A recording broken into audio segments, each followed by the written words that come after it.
Hi, Dr. Tanisha Wards here, and I want to talk to you about the immune system. That should be on the top of our minds right now with going back to school, with cold and flu season approaching, and just more things opening up here in Texas and everywhere in the country.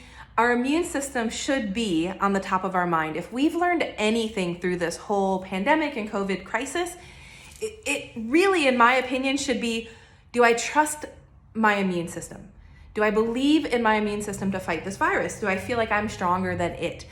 And I want to talk about one nutrient in particular that they're finally doing some studies on, nutrition and nutrients and COVID-19. They did a study recently on vitamin D, and they took 50 positive COVID-19 patients, and they gave half of them very high doses of vitamin D, and it decreased their chances of going to the ICU by 96%. 96% of the patients with the vitamin D did not go to the ICU where the others did.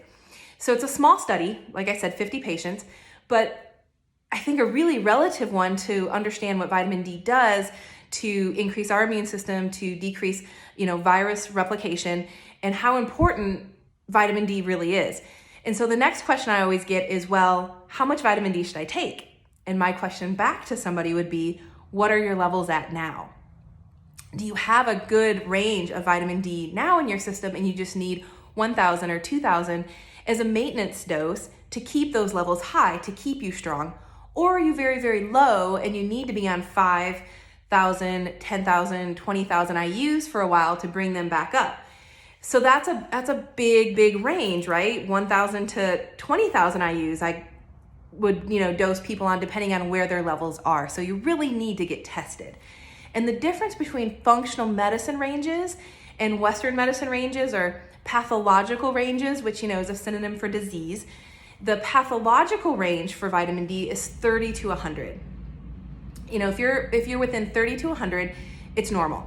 We like to see it 60 to 100, and really 80 is probably the sweet spot. So if your vitamin D levels are hovering between 60 and 80, perfect. You just need 1,000 IUs to keep it there, to maintain it. If it's lower, if it's below 30, you're in trouble. You're very susceptible to viruses, colds, and flus. Again, we want it closer to 60 to 100.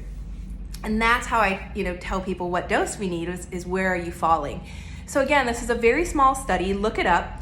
COVID-19 patients and vitamin D. I'm ecstatic and super excited they're even doing these studies on nutrition, but also I think it's a big wake-up call for us as a society, as Americans, to start looking inside at our inner terrain, at our own immune system and our own defense, to start trusting our immune systems and building them up. So if you have any questions or you want your vitamin D tested, give us a call, let us know, and we'll see what we can do to get you healthier. Thanks, Dr. Tanisha Wards.